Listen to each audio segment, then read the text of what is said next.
Right. Okay, are we in compliance with open meeting law? Yes, sir. Okay, we'll move to the first line item of business.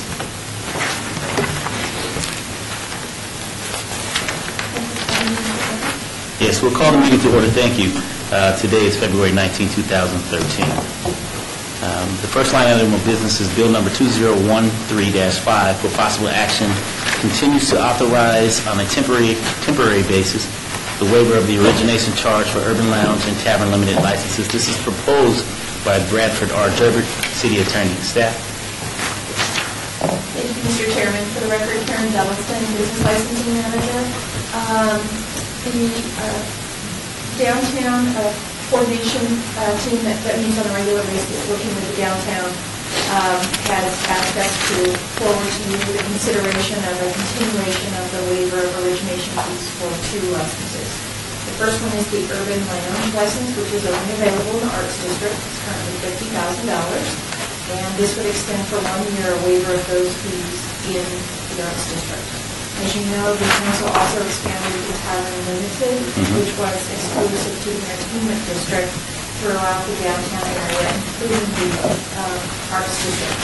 We propose to waive the fees for a Tavern Limited just in the entertainment district to continue concentration of those in the entertainment district, and also offer that waiver into the Arts District program. And the council has considered this on an annual basis since 2000. Okay. The questions I have is, there's no map attached to the backup as it relates to the Arts District.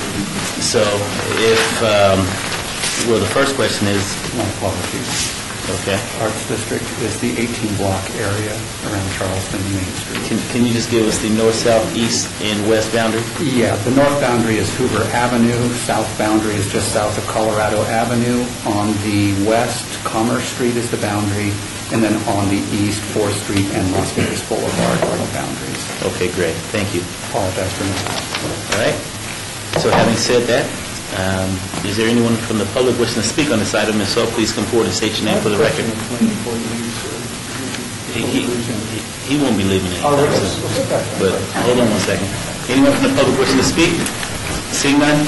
Staff? Has anybody proposed to increase the size of either one of the districts? We have some questions about the boundaries of the Arts District in the past. However, there hasn't been any direction to actually increase those boundaries at this point in time. And so we're not looking at either one, either the Arts District or the boundaries. I know on the fringes of the 18B there are a lot of people who would like to expand that, but I don't know if there's an organized effort or whether it's just an individual owners who say we sure would like to be part of the 18B. We've just heard individual requests, but nothing from the neighborhood association itself. We wouldn't expect to hear much from the association itself if they've got a turf to protect. They would probably not want to expand it, respect the fact that they're in there. So my inclination is we probably ought to start looking to see if it makes sense from our perspective, not necessarily their perspective, but ours, just to see if there's any sense in maybe adding another block or two here and there.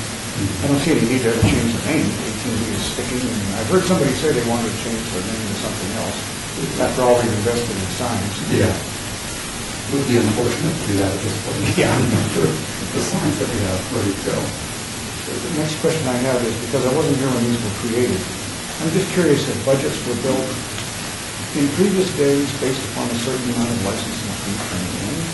And maybe Karen will know more about that, but I'm just curious how we did that. That would have to be a question that we have to answer by the finance department. Overall, the amount of fees that the licensing department bring in greatly exceeds the budget for the staff. So where that those fees are technically allocated to the actual finance department to say where those fees go. But you don't really have a line item that says licensing fee for those kind of taverns and for... No, we don't. Yeah. We're not counting on any particular number in any given year. No. As you look at the number of waivers that we've done, as I was just counting, I think we've done 5 waivers in the past year. And overall, during the 3 years that we waived the licensing fees, I think it's approximately $540,000. Yeah. If you look at the annual amount of fees that the licensing division brings in to the city of Las Vegas, it's approximately $25 million just in licensing fees alone. So this is a small percentage of our overall fees that we bring in from businesses. So the impact is not that great, so as to impact other city functions. Well, I think the waiver of the fee that wouldn't have come in, if we hadn't had a waiver, probably is nil. It probably would wash out. Right? Yeah, and then you have to look at the impact of the jobs that are created by the fee waiver, the number of new businesses that we have coming in, the number of businesses paying taxes. So when you look at that equation together, I think it's more than evens out. I guess the question is, and I don't know if you can answer this, but how many of those businesses that received the waiver would not have opened up if they haven't received the waiver? Is there a way to know that? Mayor, it's a really good question.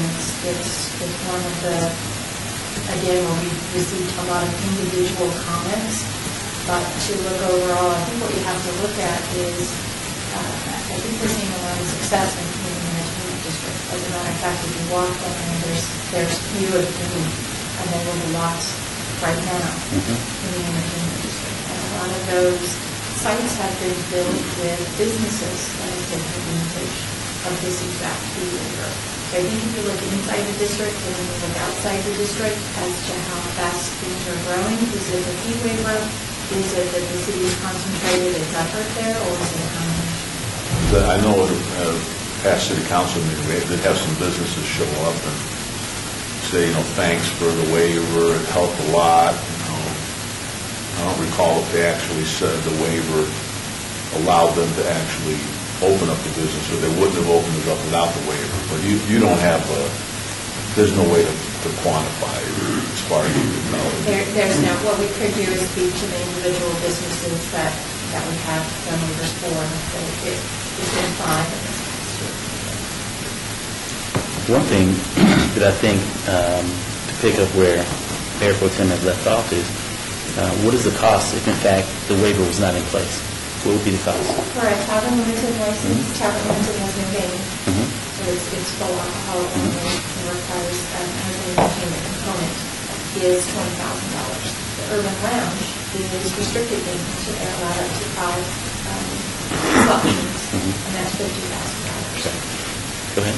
I was just going to say, the other one's a regular tavern license, which allows you full alcohol, and restricted gaming slot machines, $75,000. Right.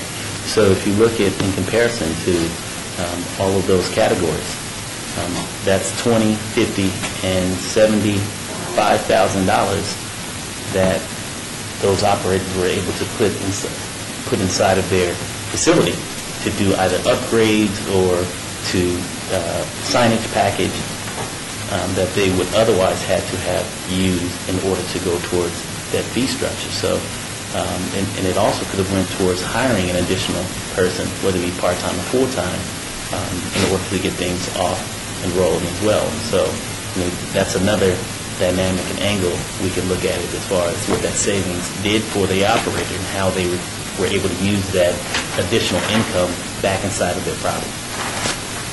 Right. Okay. Is there anyone else wishing to speak? I saw a hand over here. Yes. Your name for the record. Valance Lee, Deputy City Attorney. You have in front of you a proposed First Amendment, both in a clean form and in a red line version. When Mr. Jervik put this on the agenda, he was assuming that this fee waiver would follow the expansion of the availability of Tavern Limited. And it later turned out that the proposal was to keep the waiver within the original areas, but also to allow the waiver to occur for Tavern Limited, as Karen explained, in the Arts District as well. So this change is to try and get us where the intent was. And I can take it line by line or just represent to you that what it does is it breaks out the fact that the waiver is only going to be available for urban lounges within the Arts District still, and that the waiver for the Tavern Limited is going to be available only in the original area plus the Arts District, but not the expanded downtown area. It's a lot of language that we had to put in there to break it out, but that's the effect, is to get us where the description was that you got from there. Okay, and I appreciate that. And no, you won't have to break it out line by line. We'll allow the attorneys to. Okay. And it also substitutes in Director Fagg as the proposer of this bill. So. Okay, good deal. The question that I do have is in Section 2, subcategory A and B, the 1 year and 2 year. Can you please explain those two?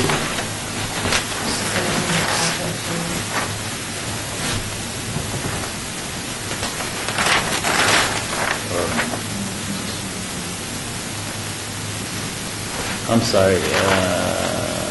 Yeah, that's correct. It's related to if the proposed tavern or urban lounge is going into an existing building or within new construction. To allow 1 year for existing building, 2 years for new construction.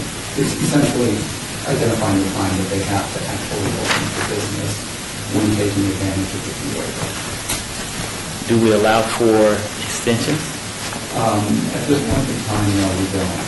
And the idea is to get people up and operating rather than trying to hold on to this fee waiver to get them in business and growing. So there's no mechanism to request an extension? No, otherwise, basically they apply for a new license if they don't get it done in the time period. And how long do we anticipate having this license be available to the public? The fee waiver. The fee waiver. The fee waiver is for an additional year. We started doing this in 2010 and continue to do it on an annual basis. Okay. As long as we're continuing to encourage businesses to operate and to open the urban lounges, the tavern limited, as long as we want to continue to incentivize that. And again, that's a decision of city council. So we'll probably come back to you again on an annual basis and determine that we no longer need to incentivize those businesses. Right. With East Fremont taken off the way it has, the entertainment district, what is the mechanism from staff that would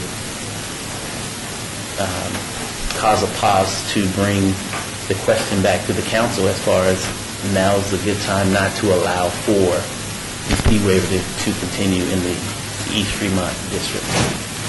I think there would be a couple of factors that would cause us to not do that any longer. Number one is related to the amount of available space in the entertainment district. As Karen has mentioned, we're getting very close to being close to occupancy. However, there still are a number of vacant sites that are undeveloped.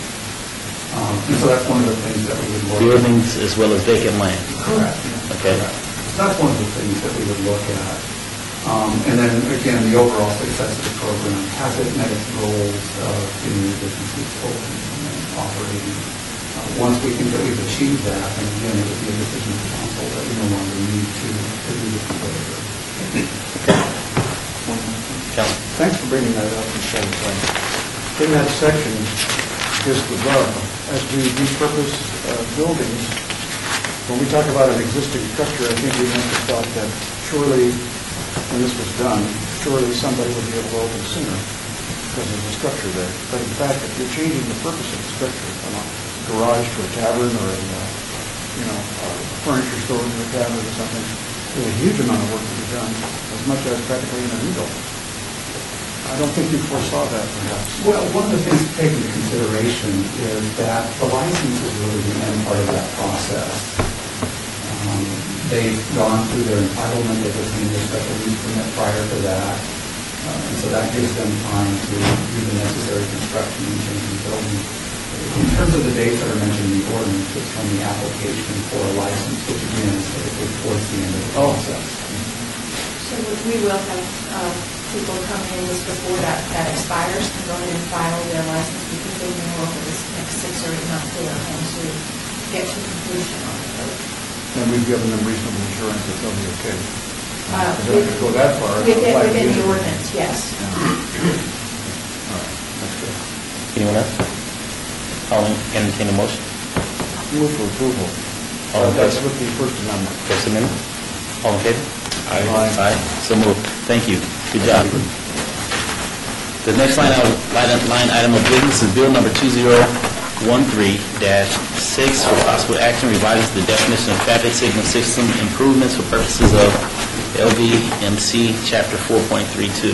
This is proposed by Jorge Cervantes, Director of Public Works. Good to see you. Chairman, Good morning. Council, Force Department, Public Works. This is a housekeeping item, as you know, our existing current was proposed. It pertains to the traffic signal impact fee ordinance which we use for the construction of traffic signals. What it's doing is clarifying what the definition of a traffic signal system is.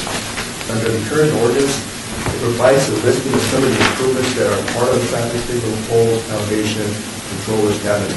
But it's not an all-inclusive listing of all the components as part of the signal. This just clarifies that this funding source is available for any component that's part of the traffic signal, which includes all the electronic components, communication components. It's just providing clarity of what the improvements are under a traffic signal improvement. Okay. Is there anyone from the public wishing to speak on this item? If so, please come forward and state your name for the record. Seeing that.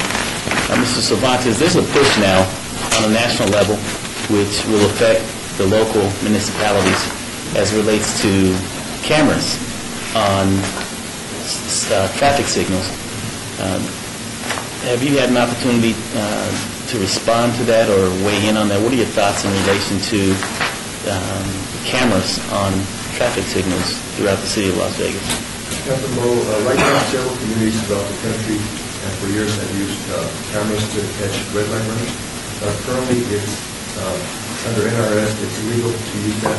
There's a state law that prohibits any agency that has to use cameras for red light running citation. There was a pilot program that was done between North Las Vegas and the Highway Patrol back in 07 and tested, but without any ability to enforce. I don't know the result of that study, but it went on for about 2 years. They took an item back to the legislature in 09, trying to get that law enacted to allow the use of it, and it hasn't been allowed.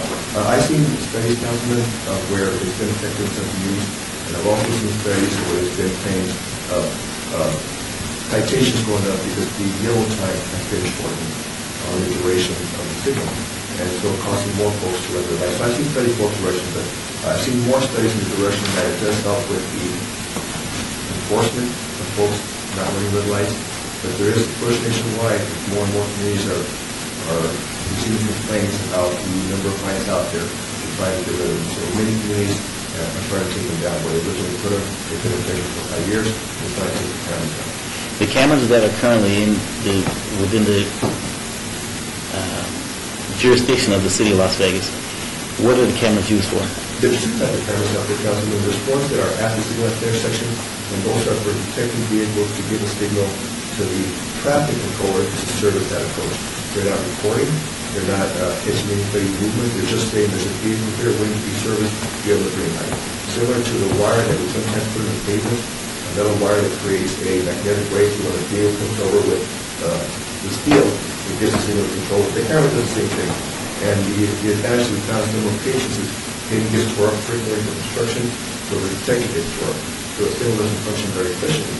With the camera up there, even if the pavement gets torque, there's still an ability for the controller to know there's a vehicle approaching that needs to give it a green light.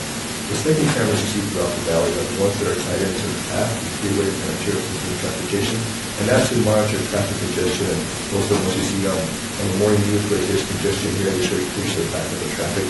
Similarly, that's not recorded. Sometimes we'll get requests from attorneys because of the traffic accident asking for reporting. We advise them none of that's recorded. That's just to monitor real time what's going on in traffic situation. Okay. And what about law enforcement? Has law enforcement requested any of the tracking of accidents or a motorist, for example, being chased? Law enforcement is aware that we don't report, and so they don't ask us for it. I know in the past they have justified some of the previous legislation about their support for red light camera ranges as a safety measure. We do work very closely with law enforcement every year. We get a report of the top accident locations throughout the valley, and so we meet as an engineering group with the law enforcement group to go over the top locations, see if there's anything that we're doing on the enforcement side, or on the engineering side, or even on the education side, to try to reduce those types of locations. But none of the recordings, or I should say, well, they're not recordings, how would you? It's just real-time video. Real-time video. Okay, so the real-time video monitoring has not been used in any way in the city of Las Vegas for law enforcement or insurance purposes? Not the ones that are through our camera. I don't know if there's private cameras out there, Councilman, that record anything, but not anything that's being done through our cameras or the flash cameras. The city of Las Vegas municipality? Or eligible with the other jurisdictions. None of those record what's out there. We use it just for real-time monitoring. Okay. Councilman? What are the possibilities that certain federal agencies have access to these fast cameras for purposes of monitoring to see if a vehicle is going through an intersection? They're available. They have the ability to record in their own fashion. They could. They're available on the web, Councilman. So certainly if someone's got a report out to a web link, they could. And so anybody can log on to the RTC website and kind of listing a map of all the cameras. They can click on there and see what's going on there. So if somebody's tied into that reports off that internet link, that web feed, they did quite quick. It's probably known in certain circles that affect afternoon people. I don't think they've really talked about it very much. Can I ask you a question? I know this is a package, but it's just for purposes of budget. And you've got an intersection, a place that's been demanding a four-way or a stoplight. So you've got this package, and you can say we're going to need 3 or 4 of these packages in the coming fiscal year. But I don't see a purchase price on this. So roughly, what is the purchase price for this package? Typical traffic signal, Councilman, depending on how many improvements are already in place, about $250,000 to $300,000 for the cost of the intersection. What we do as development occurs is the developer comes in and builds a corner.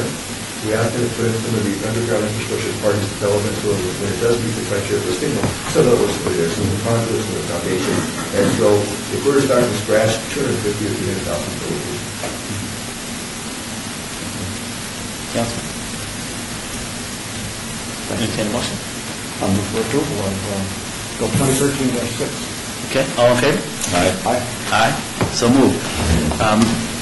Bill number 2013-5 and Bill number 2013-6 will be eligible for adoption at the Bill number 2013-5 will be eligible for adoption at the City Council meeting on February 20th, 2013, and Bill number 2013-6 will be eligible for adoption at the City Council meeting of March 6, 2013.